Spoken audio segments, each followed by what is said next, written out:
কোনো অধ্যাদেশই বাদ দেয়া হয়নি।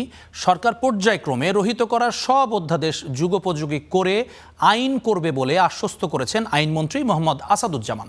পাশাপাশি রহিত অধ্যাদেশ নিয়ে বিরোধী দল অপরাজনীতি এবং জনমনে বিভ্রান্তি তৈরির চেষ্টা করছেন বলে অভিযোগ স্বরাষ্ট্রমন্ত্রী সালাউদ্দিন আহমেদের। রোববার সচিবালয়ে এক সংবাদ সম্মেলনে এসব কথা বলেন তারা। নতুন বন্দোবস্তে মাতৃভূমিকে গড়তেই ২৪-এর রক্তস্নাত গণঅভ্যুত্থানে আওয়ামী সরকারের পতন ঘটায় ছাত্র জনতা। অন্তর্বর্তী সরকার দায়িত্ব গ্রহণের পর রাজনৈতিক দলসহ বিভিন্ন পক্ষের সঙ্গে আলোচনা সাপেক্ষে রাষ্ট্র ব্যবস্থা সংস্কারে জারি করে ১৩৩টি অধ্যাদেশ।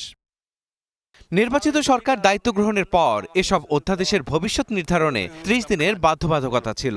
শেষমেশ ১৩৩টি অধ্যাদেশের মধ্যে ১১৭টি অধ্যাদেশ পাশ হয় সংসদে। অন্যদিকে রহিত ও সংসদে উপস্থাপন হয়নি বিচার বিভাগ পৃথকীকরণ, গুম, মানবাধিকার সহ আলোচিত ১৬টি অধ্যাদেশ, যা নিয়ে উত্তপ্ত হয় দেশের রাজনীতি। এখন যদি এই যে বিল পাশ হয়ে যাওয়ার পরে যদি বলে আমি কিছু বুঝিলাম না, এটা মানুষ স্বীকার করে। মাননীয় স্বরাষ্ট্রমন্ত্রী বলেছেন বিশেষ কমিটির কথা। বিশেষ কমিটিতে এই আলোচনা হয় নাই যে টেবিলে টেবিলে যখন সংসদ চলবে তখন বিলগুলো এনে হাজির করা হবে। এরই প্রেক্ষিতে সরকারের অবস্থান পরিষ্কার করতে সচিবালয়ে সংবাদ সম্মেলনে স্বরাষ্ট্রমন্ত্রী, আইনমন্ত্রী ও চিফ হুইপ।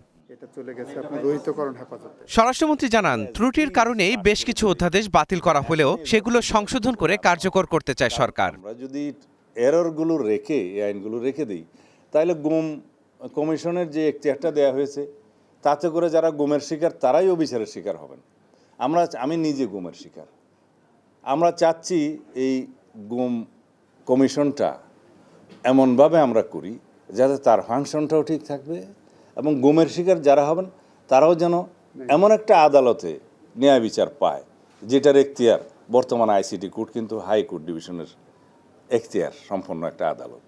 মানবাধিকার কমিশন, দুদক, সুপ্রিম কোর্ট সহ বেশ কিছু গুরুত্বপূর্ণ অধ্যাদেশ নিয়ে সরকার অংশীজনদের সঙ্গে বসতে চায় বলে জানান আইনমন্ত্রী। আমাদের সংসদের কাছে আইনের মাধ্যমে যখন বিলটা উপস্থাপন করছি, it becomes and it is passed, এটা আইনে পরিণত হয়ে যাচ্ছে। রহিতকরণ বিল হলেও এটা কিন্তু আইনে পরিণত হয়ে যাচ্ছে। ওই আইনের অংশই হলো যেটা অধিকতর যাচাই বাছাই করার জন্য আমরা কমিটমেন্ট দিয়েছি পার্লামেন্টের মাধ্যমে গোটা জাতিকে। যারা বলছেন আমরা এটা করি না, এটা বাদ দিয়েছি, এটা তারা বিভ্রান্তি ছড়াচ্ছেন। এ সময় চিফ হুইপ জানান, জুলাইয়ের সব অঙ্গীকার বাস্তবায়ন করতে চায় বিএনপি সরকার। এত বড় বিল স্বাধীনতার পরে আর কখনো হয় না। আমরা ইউনিভার্সিটি কনসেনসাসের ভিত্তিতে আমরা যতগুলো পাস করেছি, বাকিগুলো আলোচনা হওয়ার পরে এই বইটি রিপোর্ট আসছে দিতে রেখে। আমি বলবো এরকম, যদি মাননীয় বিরোধী দলীয় নেতৃবৃন্দ যদি করে আবদ্ধ উত্থাপন করতেন, ২ তারিখে বলতেন যে এইগুলো রাখছেন কেন আপনারা, অধিকতর যাচাই বাছাইয়ের জন্য পরবর্তী আমলেনটা আনলেন কেন, রাখলেন কেন, বলতে পারতেন।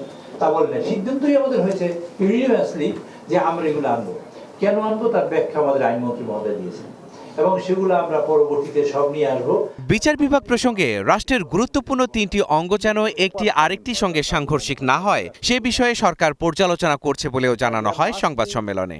A harmonious cooperation in between all the organs of the state, এখানে যেন ওভারল্যাপিং না হয়, কেউ কারো যেন বাউন্ডারি ক্রস না করে।